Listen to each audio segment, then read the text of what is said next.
نبی کریم علیہ السلام فرماتے ہیں ایک شخص پر کوئی آفت آ گئی ہے، کوئی مصیبت آ گئی ہے، کوئی پریشانی آ گئی، تو وہ اس آفت میں پریشانی میں خود کو کنٹرول کرتا ہے، اپنے نفس کو کنٹرول کرتا ہے، دیگر جو خواہشات یا وہ دیگر اس کے ذہن میں اشکالات ہیں وہ جنم نہیں لیتے. تو اللہ کے نبی علیہ السلام کی ایک حدیث پاک ہے انی اذا ابتلیت عبدا من عبادی مؤمنا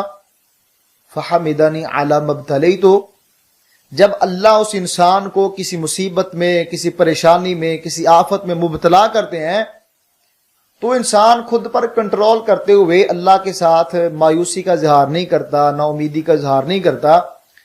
بلکہ وہ اس مصیبت میں، اس پریشانی میں، اس آفت میں اپنی زبان سے الحمدللہ پڑھتا ہے. تو نبی کریم علیہ السلام فرماتے ہیں اللہ کو یہ اس انسان کا اپنے ضبط پر، اپنے نفس پر کنٹرول کر کے اپنی زبان سے الحمدللہ پڑھنا اتنا اچھا لگتا ہے کہ یوم ولدت امہ. تو اللہ کریم اس انسان کے زندگی کے سارے گناہوں کو معاف فرما دیتے ہیں. اور نبی علیہ السلام کی حدیث کے الفاظ کیسے کہ یوم ولدت امہ، جیسے انسان آج ماں کے پیٹ سے اس نے جنم لیا ہے، سارے گناہ معاف.